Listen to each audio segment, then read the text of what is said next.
महात्मा गांधी जी के अनुसार अहिंसा का तरीका ही एकमात्र सही रास्ता है और सही ढंग से इस तरीके पर काम किया जाए तो अमोघ तरीका है।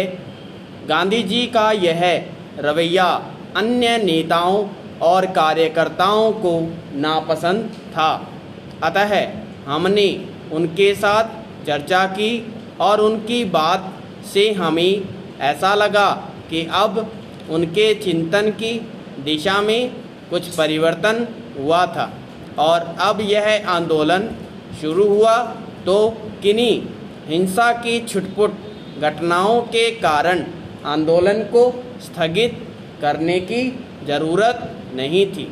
दूसरी ओर संयुक्त प्रांत और पंजाब की नौजवान सभा और बंगाल की युगांतर पार्टी हिंसात्मक कार्रवाइयों की तैयारी कर रही थी, विशेषकर निहत्थी जनता पर सरकार के जुल्म का बदला लेने के लिए पैरा।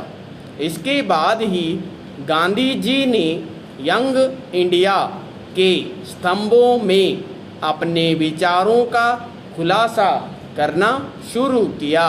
27 फरवरी 1930 को उन्होंने लिखा कि सविनय अवज्ञा आरंभ करने के बाद उनकी गिरफ्तारी अवश्यभावी है।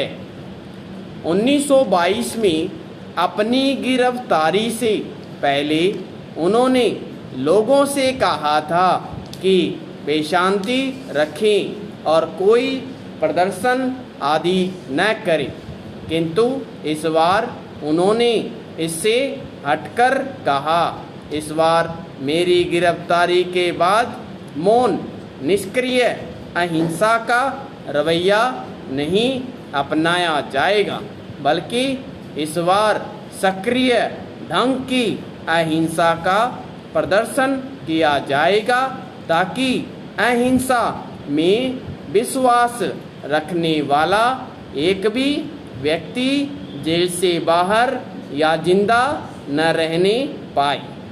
हर व्यक्ति का कर्तव्य होगा कि वह मेरे उत्तराधिकारी अथवा कांग्रेस की सलाह के अनुसार समन्वय अवज्ञा प्रतिरोध में हिस्सा लें। पैरा।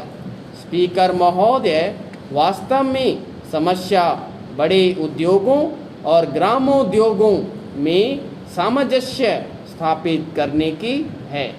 सभी उद्योगों का उद्देश्य उत्पादन बढ़ाने और आर्थिक दृष्टि से देश को समृद्ध करना है। हमें देखना यह है कि इन उद्देश्यों की पूर्ति के लिए भारी उद्योगों और घरेलू धंधों को देश के आर्थिक जीवन में क्या स्थान दिया जाए। मैं मानता हूँ कि ग्रामों उद्योग तभी पनप सकते हैं जब उनके लिए पूरी सुविधा हो और एक विशेष प्रकार का वातावरण पैदा किया जाए। पैरा। माननीय सदस्यगण, 21वीं सदी के तीसरे दशक के प्रारंभ में संसद के संयुक्त सत्र को संबोधित करते हुए मुझे प्रसन्नता हो रही है। मैं पुनः नए वर्ष की शुभकामनाओं के साथ सभी संसद सदस्यों को इस ऐतिहासिक अवसर का साक्षी होने के लिए बधाई देता हूँ। यह दशक भारत के लिए बहुत महत्वपूर्ण है। इस दशक में हमारी स्वतंत्रता के 75 वर्ष पूरे होंगे। इस दशक में हम सभी को मिलकर नई ऊर्जा के साथ नए भारत के निर्माण को गति देनी है। Para change. बजट के बाद जब यह अपेक्षा की जा रही थी कि संसद में राष्ट्रीय महत्व के प्रश्न पर कोई धीर गंभीर चर्चा होगी, तब ऐसा कुछ नहीं हुआ। गत दिवस लोकसभा में नागरिकता संशोधन कानून यानी CAA को लेकर हंगामा होता रहा तो राज्यसभा में इसी कानून को लेकर इतना शोर शराबा हुआ कि वहाँ कोई कामकाज ही नहीं हो सका। राज्यसभा की कार्यवाही दिन भर के लिए इसलिए स्थगित करनी पड़ी क्योंकि विपक्ष ने राष्ट्रपति के धन्यवाद प्रस्ताव पर चर्चा करने के बजाय दूसरे विषयों पर बहस की जिद पकड़ ली। राज्यसभा में विपक्ष का यह व्यवहार नया नहीं है। उसके इसी व्यवहार के कारण धारणा पुष्ट होती जा रही है कि अब लोकसभा से ज़्यादा हंगामा राज्यसभा में होता है।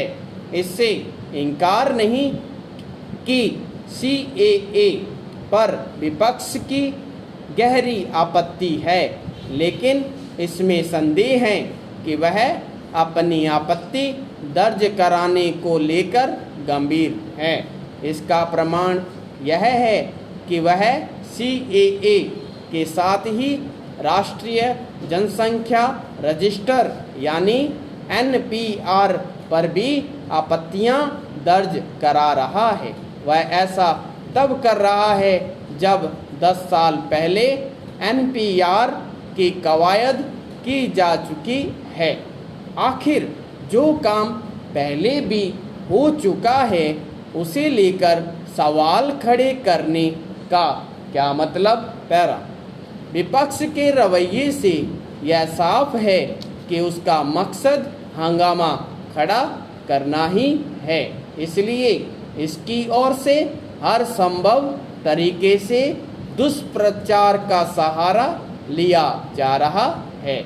यह मानने के अच्छे भले कारण कि ऐसा इसलिए किया जा रहा है ताकि शाहीन बाग जैसे धरने को खाद पानी मिलता रहे। राजधानी दिल्ली में यह धरना एक ऐसी सड़क पर कब्जा करके दिया जा रहा है जिसके बाधित होने से लाखों लोगों को परेशानी हो रही है। विपक्ष इससे परिचित है, लेकिन पता नहीं क्यों वह आम जनता की इस परेशानी में ही अपनी जीत देख रहा है। यह विचित्र है कि विपक्षी दल एक ओर यह चाह रहे हैं कि संसद में CAA पर फिर बहस हो और दूसरी ओर उनकी ओर से इस कानून को सुप्रीम कोर्ट में चुनौती भी दी गई है। क्या यह उचित नहीं होगा कि सुप्रीम कोर्ट के फैसले की प्रतीक्षा की जाए? आखिर जो मसला सुप्रीम कोर्ट के समक्ष विचाराधीन है उस पर संसद में बहस करने का क्या मतलब? यह भी ध्यान रहे कि CAA